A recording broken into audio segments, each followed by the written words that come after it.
kidnapped, walking the scene with you in old flicks from the 90s. So keen, the VHS Club, they're the talk of the town. Breaking it down, spreading nostalgia all around. Moving and grooving to the synth-pop sound. Their insight is so fresh, painting pictures profound. From Pulp Fiction to Clueless, they know it all. The genuine love for movies stands strong. Unfolding memories on that VHS screen, talking about classics like you've never seen. Jodie with her charm, Matt with that wit. Together they make the VHS Club legit.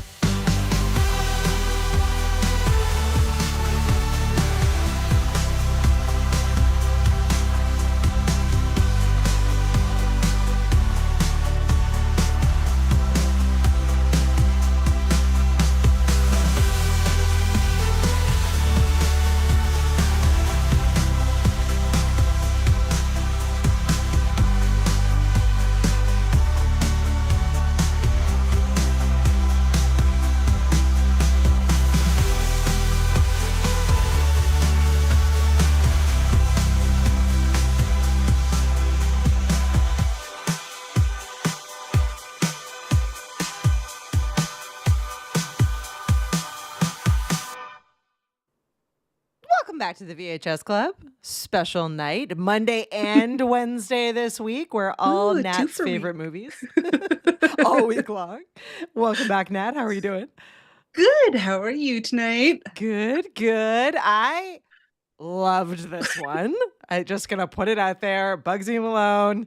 You're welcome. New favorite kid gangster movie. Only favorite kid gangster movie. Yeah, this one's fantastic. So I'm very excited to dive into this one. I could see the look on your face, and I was like, "Let's do gangster musicals," and you're like, "Wait, what?" I mean, don't get me wrong. I love gangster movies and musicals. So gangster movie Yes. musical sounds up my alley. And then gangster musical movie, all kid cast. And I was kind of like, Yeah. you know that like meme that's going around with the woman who's just like doing math? I was like, that was me being like, wait. Because what? the script is legitimately that of a 1920s, 1930s gangster movie. It legitimately is just a script about 20s gangsterism in Chicago. Gangsterism in Chicago. Chicago gangsterism. It does Oh take my place gosh. in Chicago. It's very kind of like that whole Al Capone American Prohibition era. Yeah. You know, post World War, between the world wars that have already finished.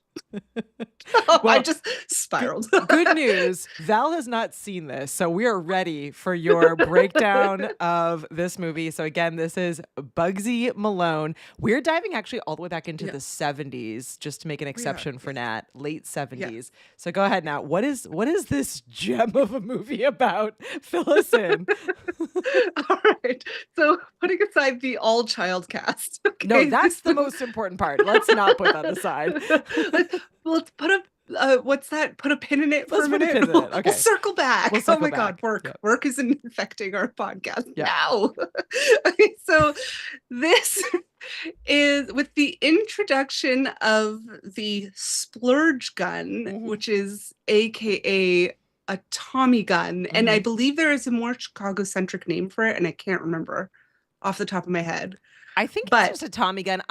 No, there's more than one name for it. Okay. Well, and Chicago fact has check. its own beast for the Tommy gun.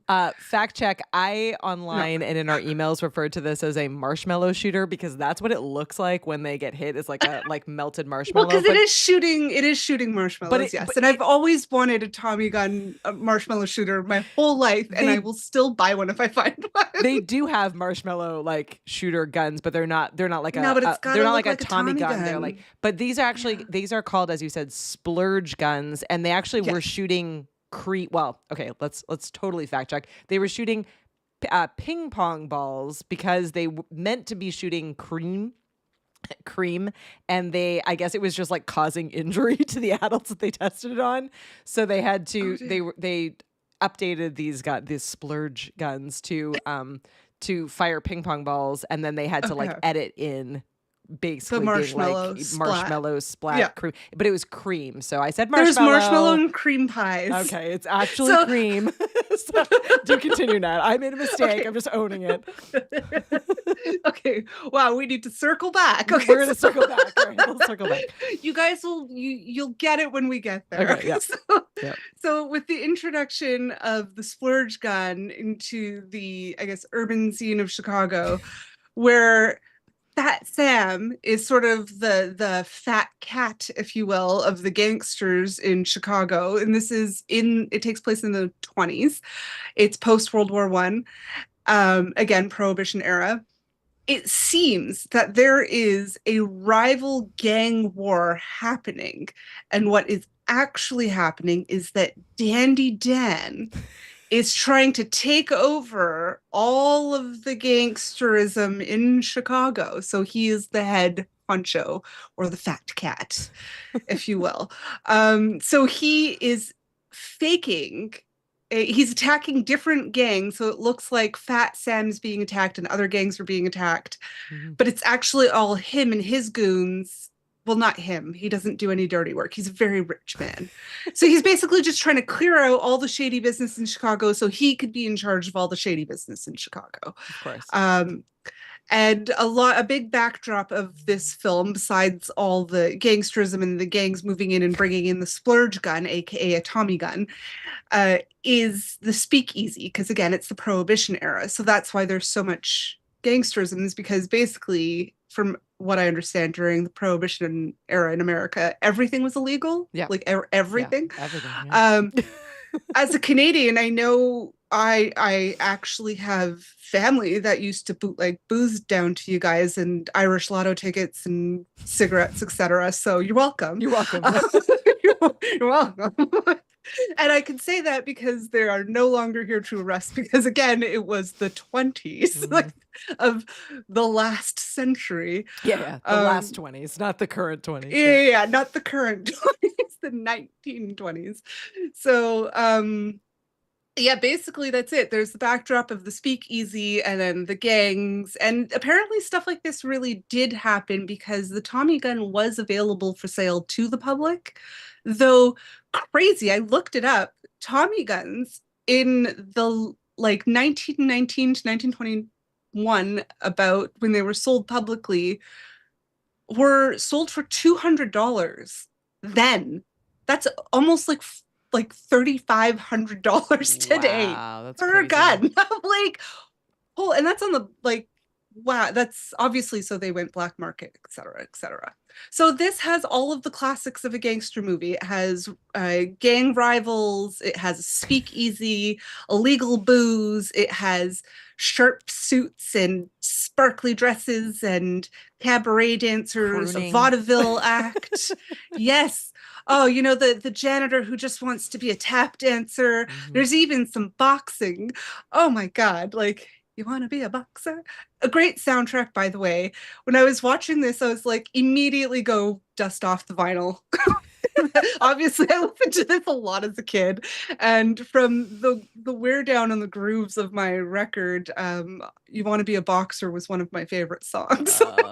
I love it. So good. Well, and Paul- the Bad Guys songs. Paul is already into the fun facts for us, so and Nat hasn't read any of these facts yet, so we will surprise her with them. So the film actually used 1,000 gallons of synthetic cream for the splurge guns.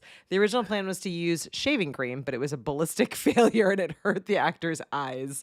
So don't worry, Yeah, they tested that on would burn. adults first, so they were not attacking any of these kids. They also apparently used over 1,000 pies because they also kill quote unquote so kill the weapons gangsters are with pies in the pies. It's like a deep dish, sort of like almost Yeah, tort, it's like like a- crust filled yeah. with cream. It's a cream pie, a traditional cream pie. Yeah. Yeah. Yeah, and they used to throw them, and they're like, the inaccuracy of it, and then there's the accuracy of the splurge gun or the Tommy gun. So I need to say this was starring a very young Scott Baio in his first role. Yeah. Super cute, super charming. We won't mention what he's like now because he's a psycho. Yeah. He was really cute. And I would back say then. allegedly not at all. I like, and Oh. it's also starring Jodie Foster, who Yeah. actually was one of the only cast members, I think, to have, Katie told me this earlier. Yeah, She was she the only actually cast member that had experience. had like legitimate acting credentials. So as Yeah. Paul is pointing out, all of the cast were under 16 and the average Yeah. age of the kids was 12. So Yeah. I went down a Spectacular. a rabbit hole because my mind was just like, what though? Because I've watched a lot of Harry Potter. Go with me here on this journey, and a lot of what they talk about for child actors, yeah. for Harry Potter is child acting and how complicated child acting is, how hard it is to like get child actors, and there's obviously and thankfully like a lot of rules Shorter around hours, what you can do. So to do this movie, and albeit this was in the 70s, it probably would never ever the be made rules now. were a lot less strict. But they did all the the kids were not allowed to film at night, and so they actually built the entire set so that they could stage it to look like it was dark. They brought on an entire school basically like within so that they could educate all of them. It was so unheard of that they wrote like a number of like papers and case studies as a result of this movie. I can imagine.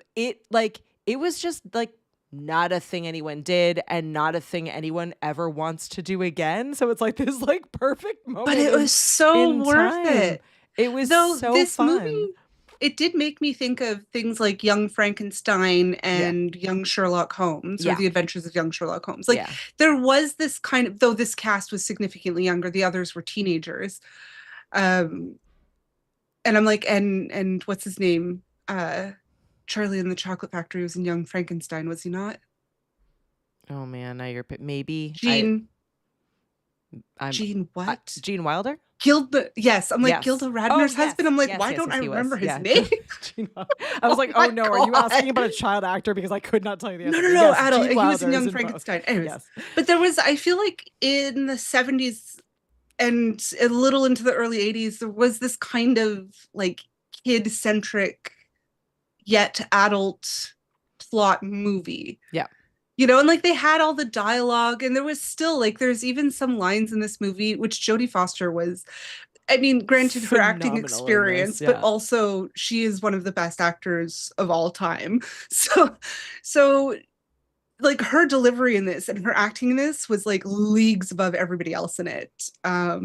Scott Baio was adorable. The guy who played Fat Sam was actually quite fantastic. He talked with this sort of like American Italian accent, and like the use guys and the me-I, and anyways, I'm like, I know that guy. I live in Montreal. There's St. Leonard. You know who you are. I love you guys. The accent's the best.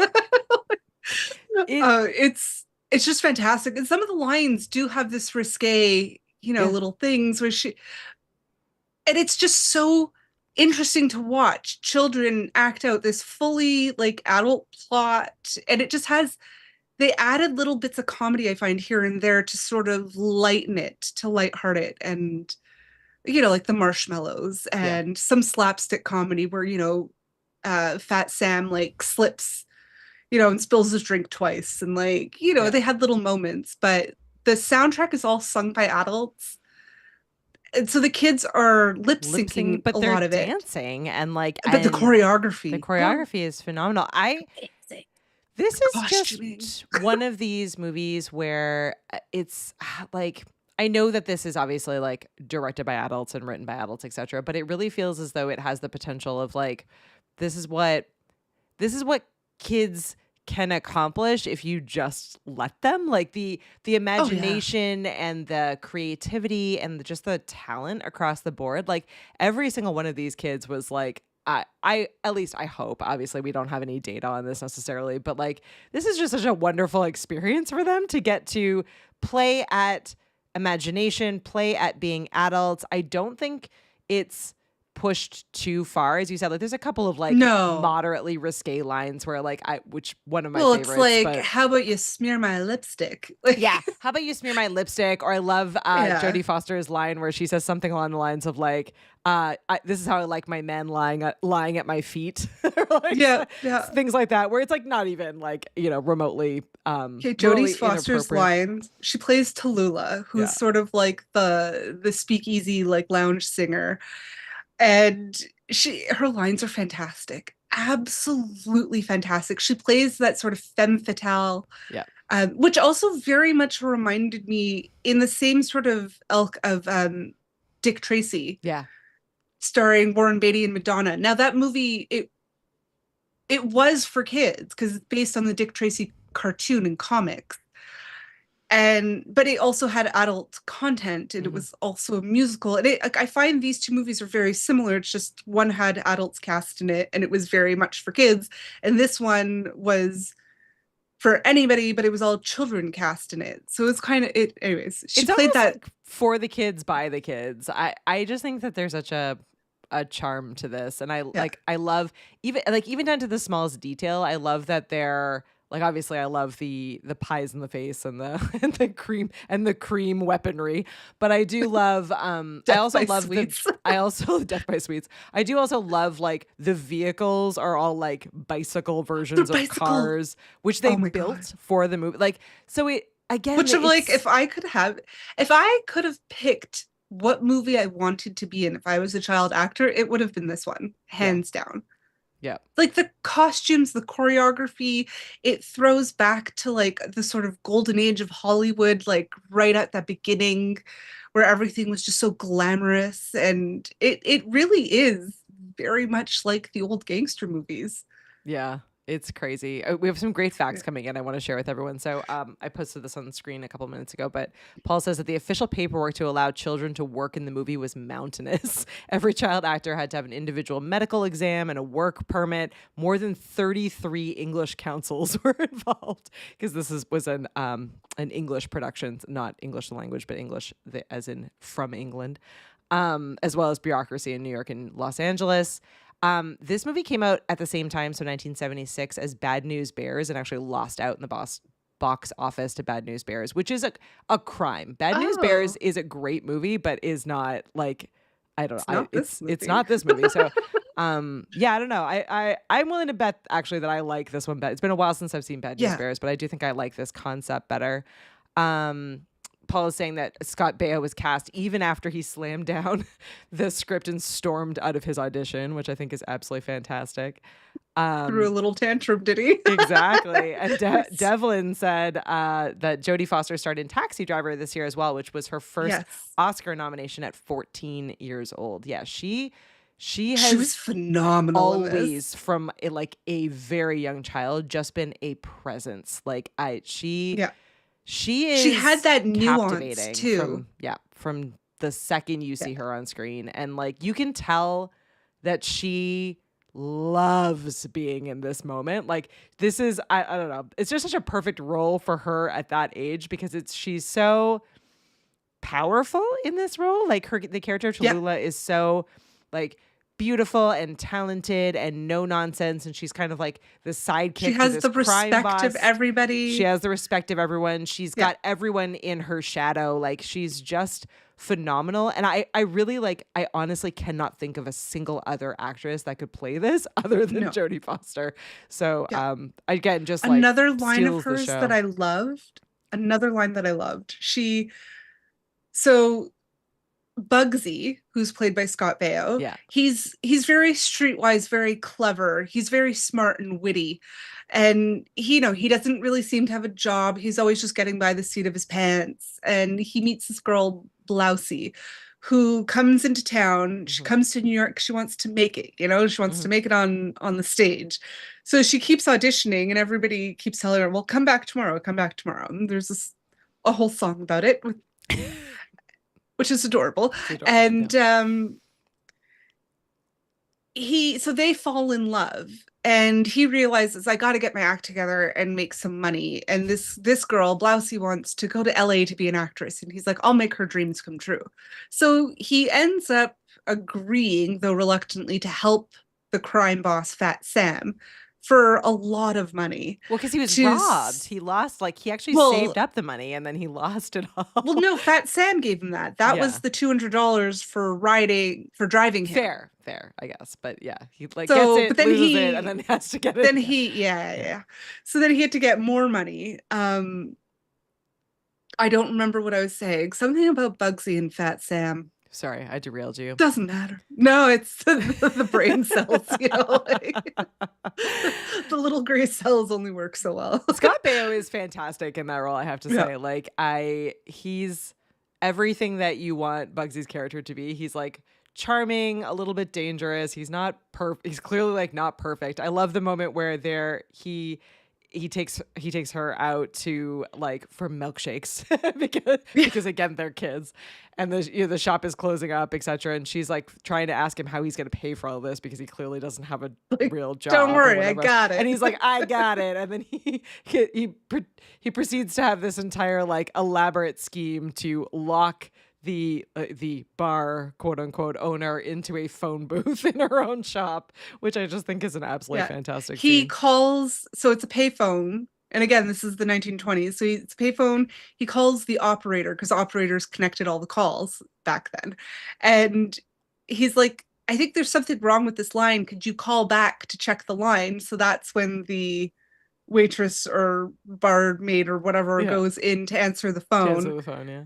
And he locks her in and they run out on their check, which was really fun. Oh, yes, I remembered. Okay. So Bugsy and Fat Sam. So now Fat Sam, like his whole gang got wiped out by Dandy Dan.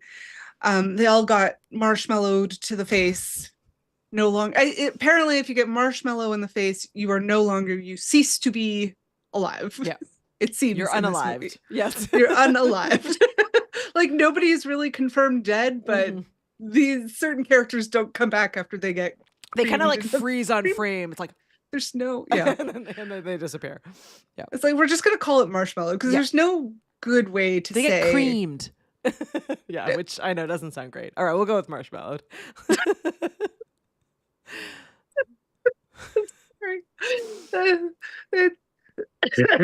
Sorry, cream and pies and in the face, and I'm just, yeah, it's got some innuendo. Crass. Yeah. Okay, so the marshmallows. So they sit down and they're trying to come up with a plan to trick Dandy Dan that Fat Sam's still in charge, and they want to try and win this sort of turf war. And Tallulah sits down with them and she's like, look, I'm Tallulah. Nothing's going to shock me. I've seen it all. And he's like, scram, this is the men's time to talk. And she's like, finally, she concedes and she's like, I'll go manicure my gloves. She's so great. Her lines are so good. I mean, all the lines actually are fantastic in this. Her delivery, though. Flawlessly. Yeah. I mean, yeah, just incredible. I think my favorite line. And I loved the... I sent to you earlier tonight was the at the very beginning of the movie. The bookstore. The book mart is the front for the speakeasies. Yeah, and she's carrying this like giant bag of what ends up being books, and Bugsy is like, let me get that for you, and he picks up, he's like, what's in here? And she's like, books. And he was like, you could build an entire library with this. I was like, well done. Well done. That would be me carrying a giant bag of books around. Yeah, it's like all her life, like worldly possessions. Yeah, she has books, a baseball bat obviously. for defense and books. Yeah, baseball bat and books. That's me.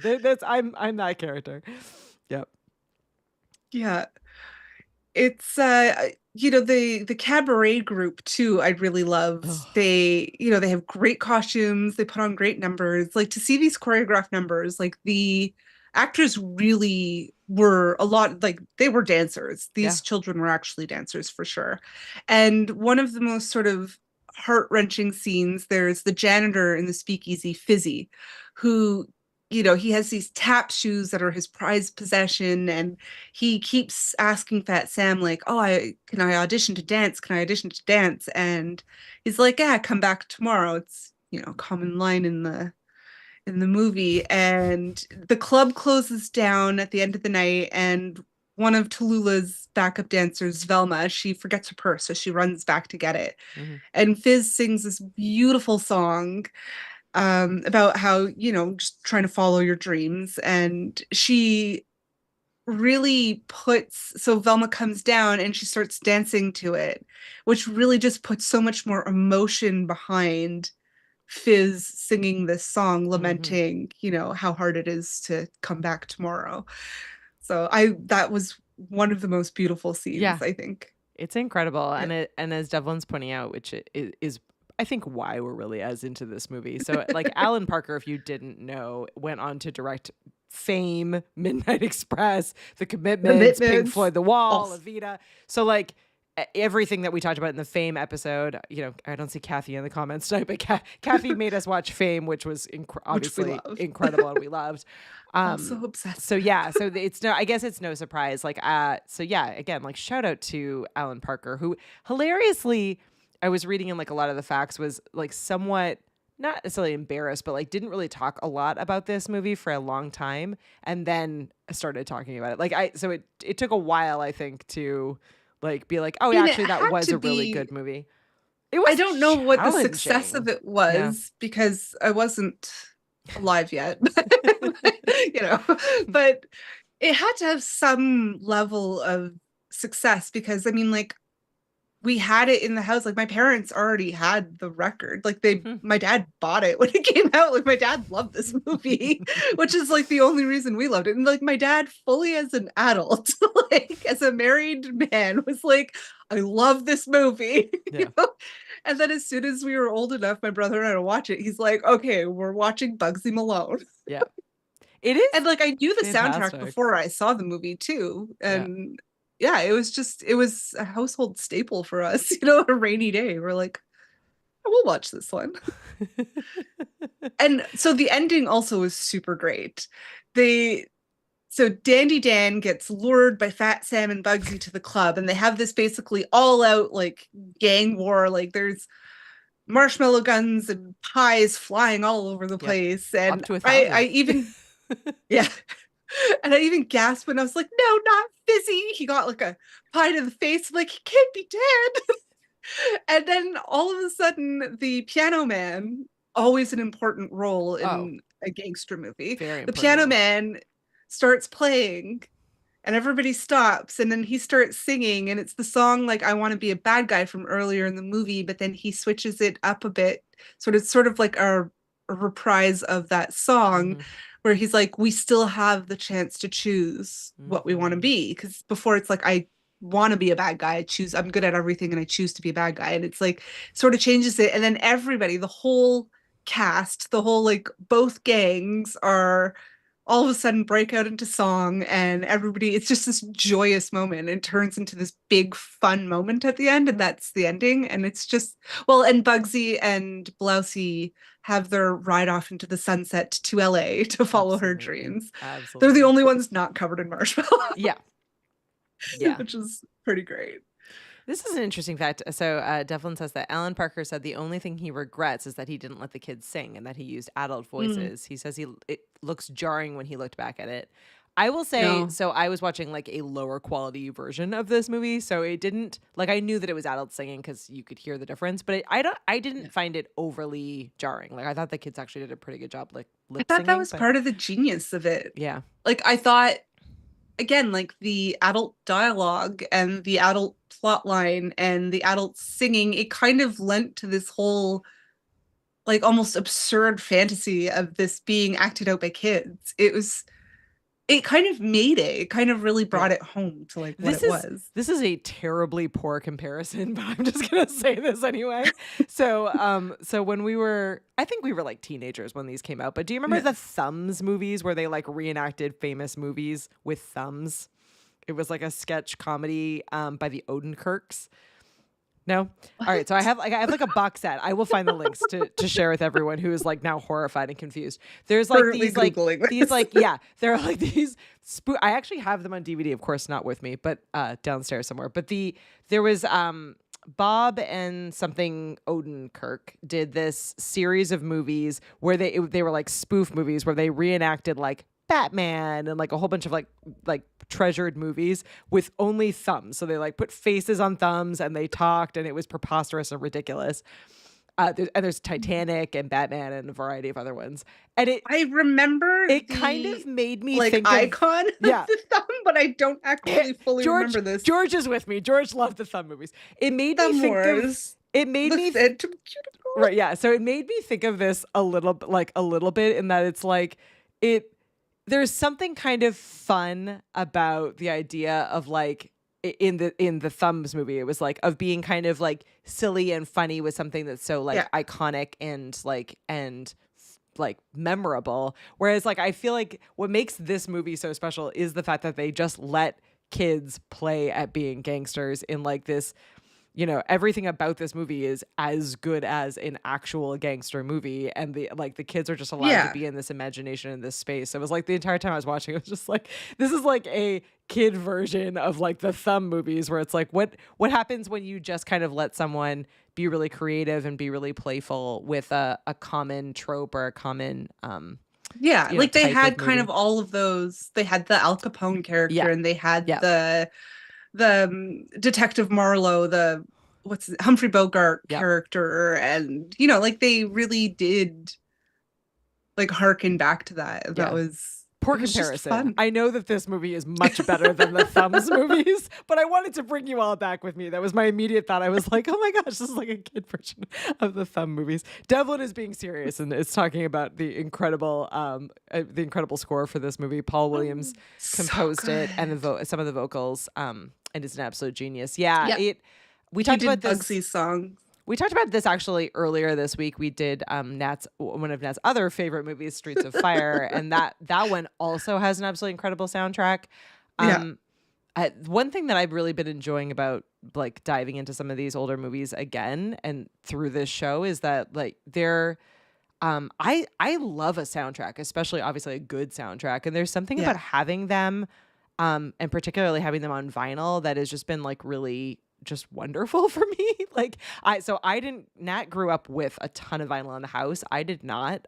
We had a bit, but not as much as Nat's family did. So I've just been like buying, like we now have 2 record players in the house, and I've just been thankfully we have an amazing record shop in town. So I've just been slowly buying more and more vinyl as each week and each month. And I find myself like, especially looking for, really good options for a lot of these soundtracks. 'Cause there is like something that just kind of puts you back into this space. And I think like this movie is just such a great example of that. So this one is definitely on my list now to buy. Nat already has it, but I definitely want to hear in my home as well. Yeah. Did your kids watch this one? Not yet. No, it's been kind of a busy week. Should. So they should. It's on my list. It's funny. I feel like they will be somewhat. I don't know if they like actually know. So my kids again are 10 like and gangster 13. movies and Prohibition. I don't think they have any concept of like gangster movies. Maybe they do. No. I just don't. It'll be an interesting test. We did because they reran on TV a lot. Yeah, well, and they were like, like The Godfather was so iconic. So like, I actually don't know if I say like The Godfather to my kids if they will have any recognition of what that is. They have not seen it, that to my knowledge anyway. But yeah, I mean, it'll be Kieran's old enough, but yeah, maybe not Scarlett. Yeah, maybe not. Maybe not. She would ask a lot of questions. So many questions. Yeah, a lot of questions. It's a bit violent. This one is a good introduction into like old-fashioned gangster movies. Yeah, it's for me. This one is like it's the lines, it's like the accuracy of this genre, but also like the silliness of it. I was just enchanted from start to finish. And the set was great. And it definitely, like, I know they built the set for the fact that it was children, but also having built the set really does bring it back to the old Hollywood movies because it was all sets. Yeah. Like they didn't have the equipment and the technology to film in a street, like we do now. They don't have the lighting and the camera film quality and all of that. So it did even like it was a set, but it really made it like one of the old movies. Yeah. And there was obviously it was the 70s, so there was no like CGI or anything that we have now. So it Yeah, it really is a shame that this is not a thing anymore. Like as much as I appreciate how far we've come as a society, and obviously I think Yeah. a lot of the protections that exist now in Hollywood for kids are incredibly important and probably don't even go far enough, honestly.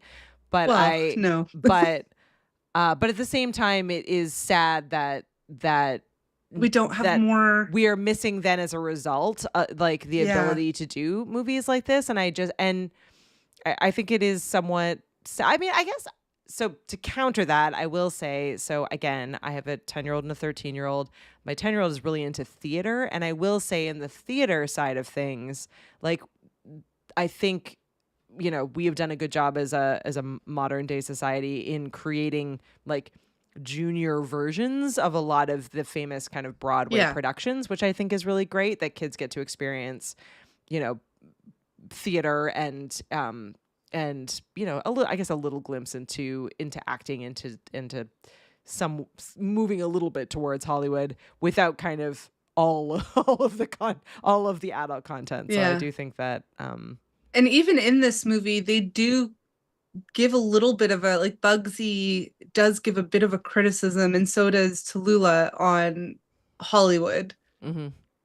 Like, there is a couple of lines in the movie. It's like, oh, this is what showbiz is like, and it's like, you want to be an actor? Like, are you sure? Are you sure? Yeah. It's like, I don't think celebrity and fame is all it's gonna, like, all it's cut up to Correct. be, Yeah, kind of thing. exactly. And it's funny that even in this, there's a bit of a social commentary, and interesting because, again, it was made with kids, so it definitely harkens to how difficult it is to film ethically with children. Yeah. I have to admit though, like I read a lot of kind of as much as I could find, sort of like trivia and articles about this movie. I dropped a few of them into the description here Yeah. on YouTube, as well as into the show notes, which will release tomorrow.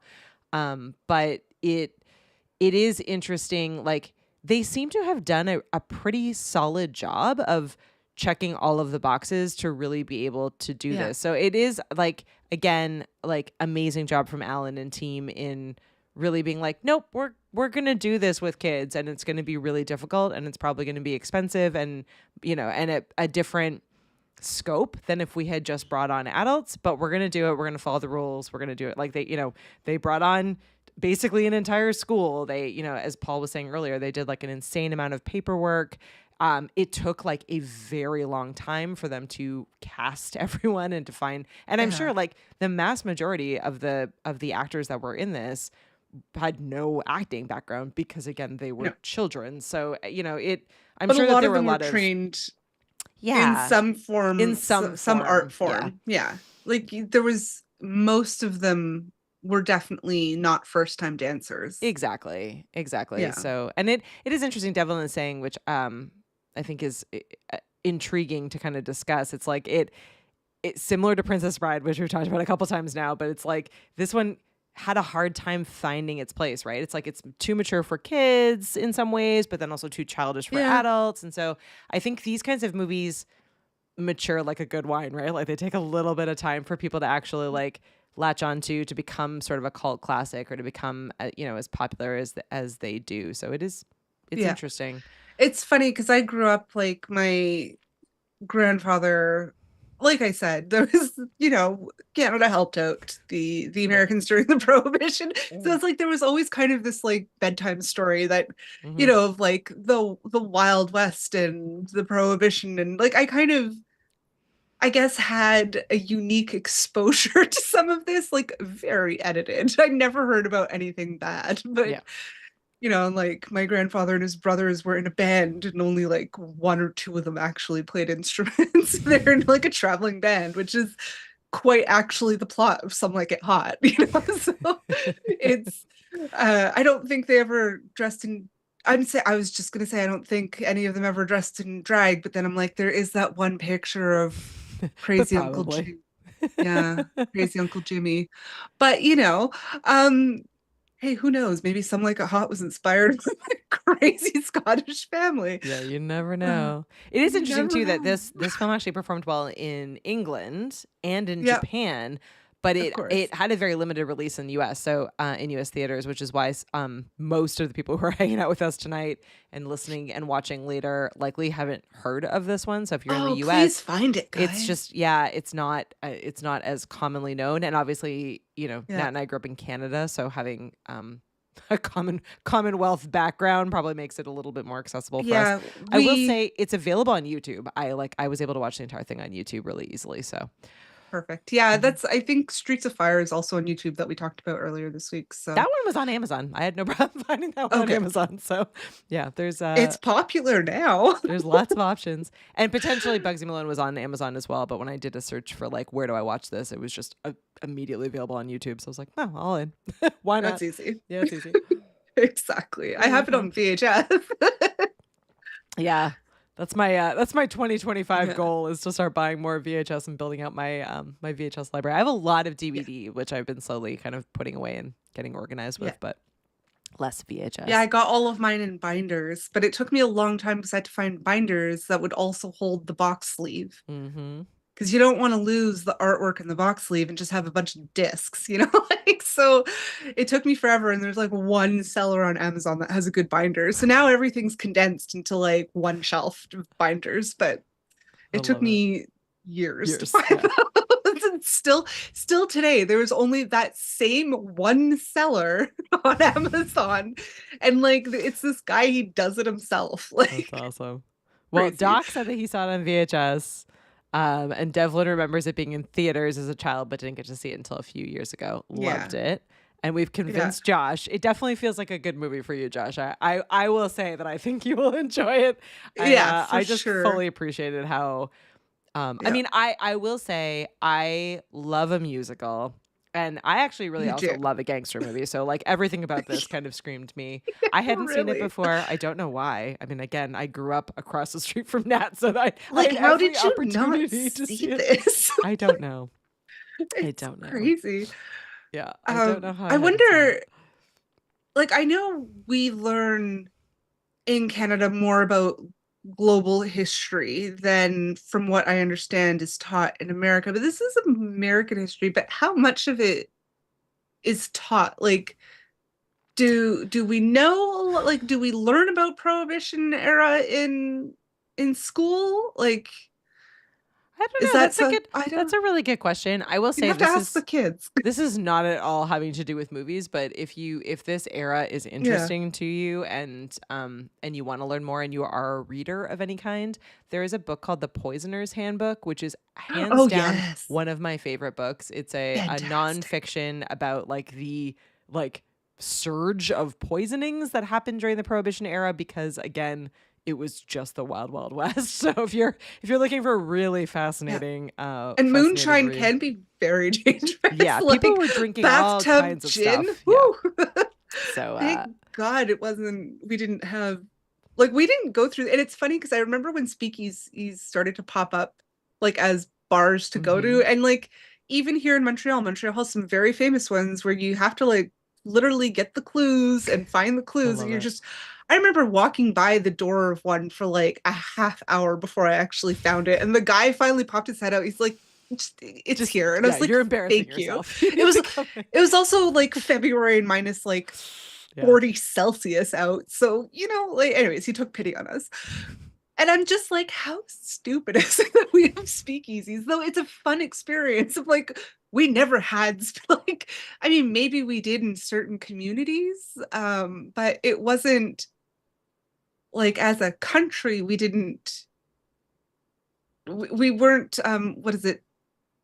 Tito, teetotalers, teetotalers, what's the word for it? Teetotalers, yeah, Teetotalers. We teetotalers, were yeah. not like as a country, we didn't go through that phase of like trying to restrict people at such an extent, you know? Yeah. Well, So we're not from Puritans, so so that's part of it.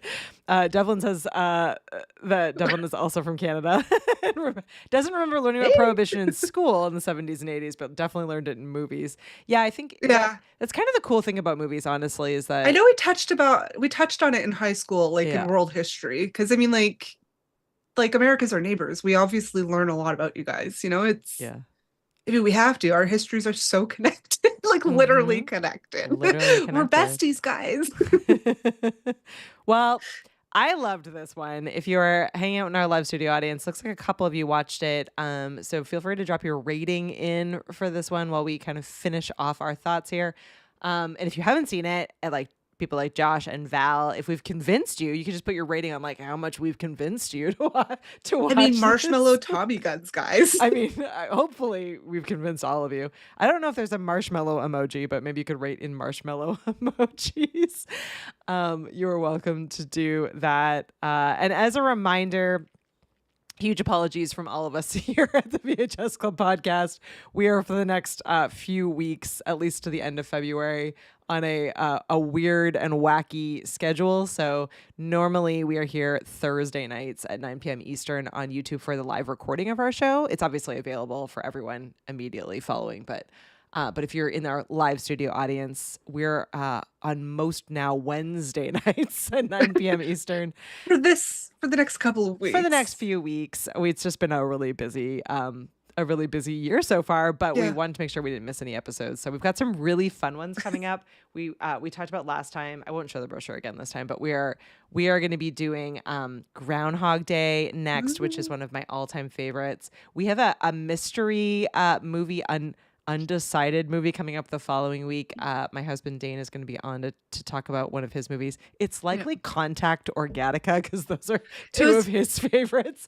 Or Waterworld. Or Waterworld. Buckle who up. knows? So many people hated Waterworld Yeah. except for Dane and I. Yeah, you never know. We So there's freaking love it. there's some good options coming up in our undisclosed Yeah. episode there.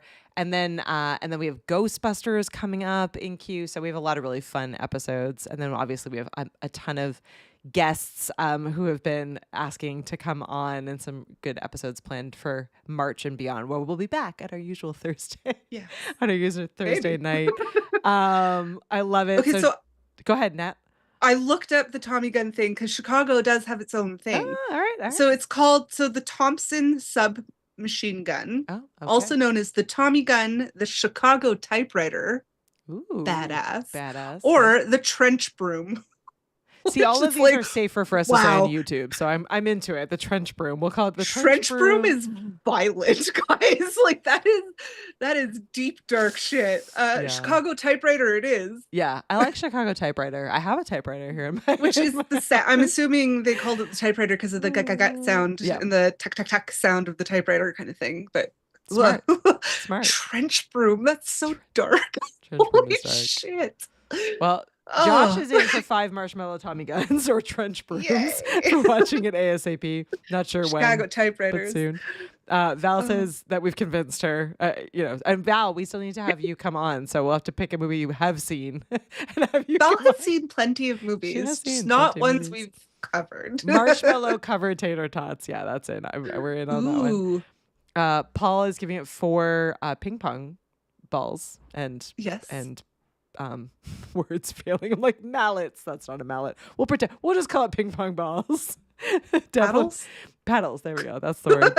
Devlin likes Waterworld. Nice. That's 3 people. 3 Yeah. people on the planet that like that movie. So we're in. Well, and maybe Kevin Costner. He loved it. It's very true. Obviously, Val, I have a typewriter. Nat has a Yeah, typewriter. same. We are typewriter people. Yeah. I have 2. I have an old-fashioned typewriter, and then I also have Katie got me an automatic typewriter, an know. electric typewriter. We are fancy. So fancy. We have not done Xanadu yet. We have, I will say, the weirdest and wackiest list of episodes because we started with a list. So before we conceived of the show, Nat put together a list of all of the movies that she thought that we should do. This was Nat's list entirely. We posted the list. So if you want to see the list, you can go over to our list makes website. no sense. It's just random. thevhsclubpod.com. It makes no sense at all. And Oh. hilariously, so every time we do an episode, I update the list. And almost every single time, I have to add the movie that we're doing to the list. So we have not crossed any movies off the list. We're just adding more Yeah, very movies few. to the list. Like it's remarkable. Like every time, like even Pretty Woman, I was like, Pretty Woman is on the list. Nope, It wasn't on the list? Nope, wasn't on the list. Huh. Streets of Fire and Bugsy Was- Malone also not on the list, which is What do you mean crazy. Streets of Fire wasn't on the Wasn't list? on the list. It was crazy. Wait, was Kindergarten Cop on the list? I don't know. See, now you're Because I'm challenging like, my- if Kindergarten, it must not be, because if Kindergarten Cop was on the list, then Pretty Woman would have been on the list. Because as I had told on myself, I ratted myself out that I had lied to my dad for like the first time and told him I watched Kindergarten Cop instead of Pretty Woman because he said I couldn't watch Pretty Woman. we when need it's to at Carol bump and Kenny's Kindergarten house. Cop up higher on the list because my memory of Kindergarten Cop Yeah. is that love that movie. it's not at all like appropriate kids? for kids. But it's so funny. I remember the ferret. I remember the kid. But he's Val like, has seen it. So Val, will you Yes! come on and do Kindergarten Cop with us?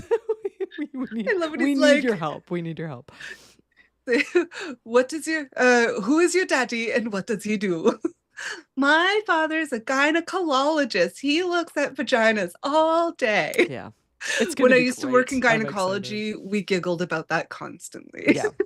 Yeah, I love it. Yeah. I absolutely love it. So Val's gonna come on. We're definitely gonna do Xanadu because Yes. Devlin's into it. Xanadu is amazing. It's also like I'm It's with out there. you. Groundhog Day is life. So selfishly, I'm very excited because now we're back into Katie episodes. You'll notice was that there. Andy McDowell in Groundhog Day? Yes, Yes. Um, Yes, I love this one. my We dad used to is watch in this love one with all Andy the McDowell. time. Yeah. Who isn't? She's gorgeous. Every time she's in anything, my dad's like, I love. She's starring I in love this Andy new McDowell. show that I think is it is a Canadian show, and it's about her and her two daughters in time travel. It's phenomenal. Yeah.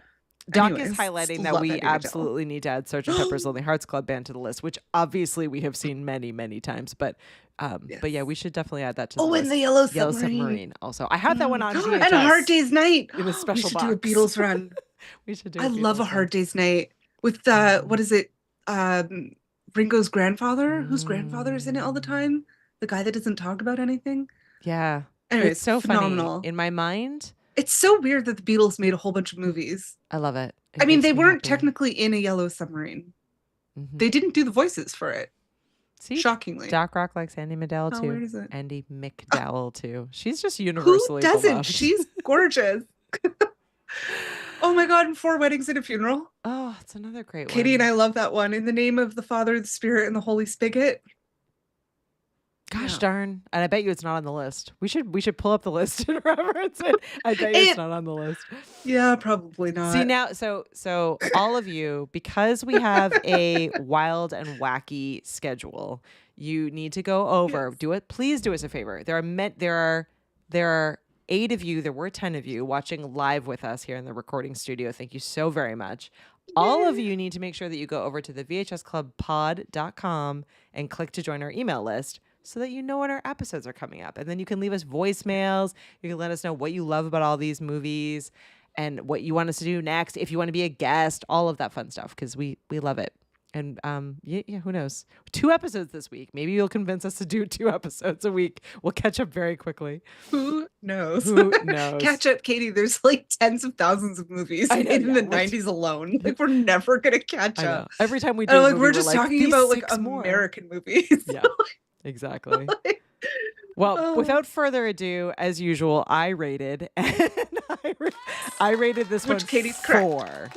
4 potatoes. I actually, Yeah. I could have been convinced 5 because I really I could did be thoroughly convinced enjoy 5. this one. Because there's not really, you know what? My only criticism is that Jodie Foster is so above and beyond the rest of the cast. It makes some of, especially the earlier interactions, look bad. Like, it makes some of the other child actors look bad in comparison because she's ridiculously talented. Yeah, That's my I only agree. and that's nobody's fault. Like, she actually just happened to have experience, and she's also Jodie Foster. Like, The beginning of it should just say starring Jodie Foster, and then it should just be like also Really? with, and then everyone else.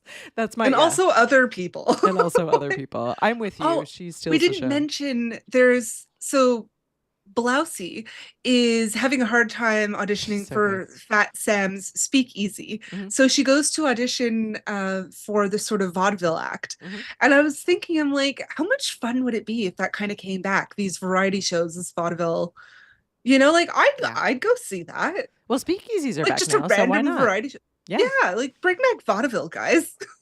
I have to Like, say, so I live in this why very small not? small town in the New England area, and in our town in the last like year they put in this, it's not a speakeasy, so it's like it does have a door that you can Storefront. see and go through, but it is Not like a in a stinky very back alley. it is not, but it is a very like 1920s art deco bar / jazz Love. lounge, and it is everything to me. Like I spend way Love. more time and money there than I should, and I almost wish that they like had a speakeasy entrance, but also I just love it so very much. So yeah, I think They should do like a speakeasy themed night, and They- they should do like little like I'm pretty sure vaudeville that they acts. had they have all kinds of like themed nights, but they're definitely very in the It's so much fun. art I love that deco town. 1920. Yeah, it's Yeah. fantastic.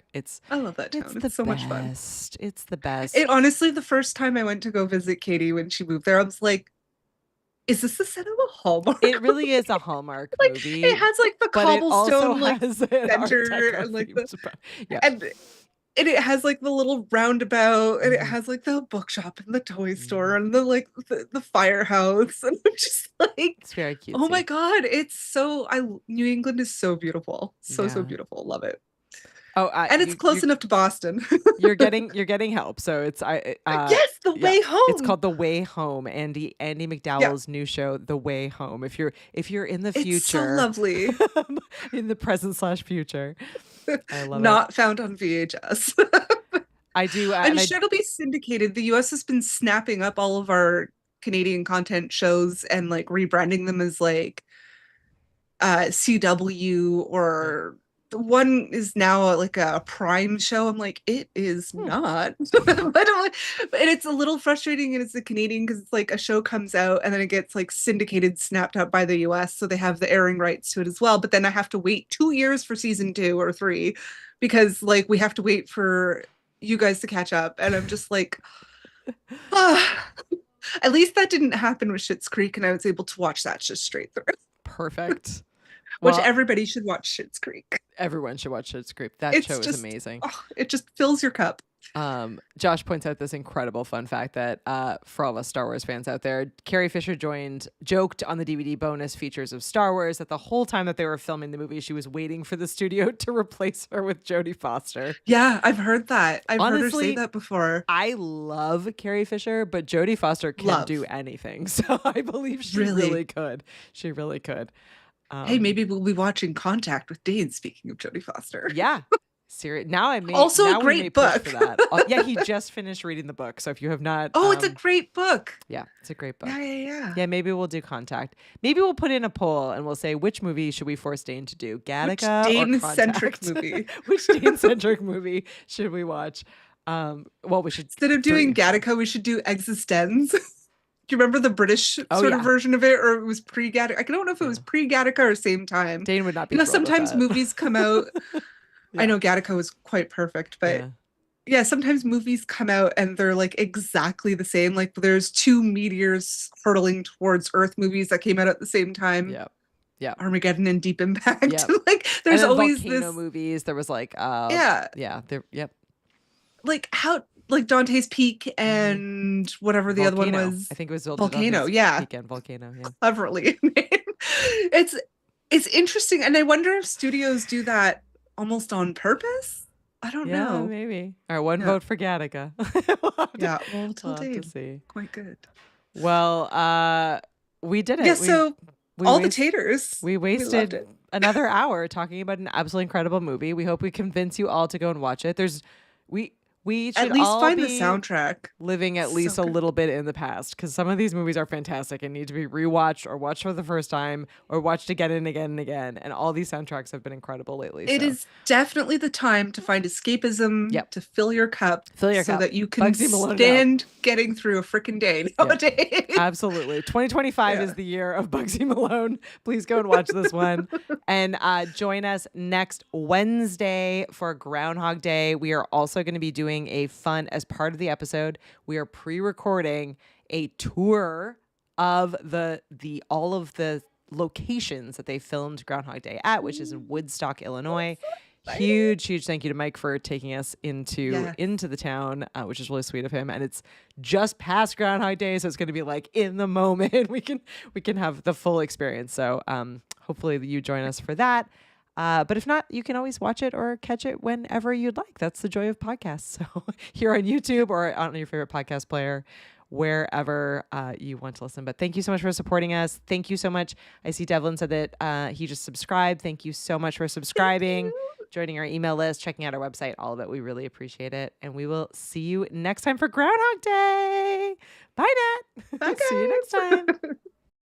Yeah, Nat, walking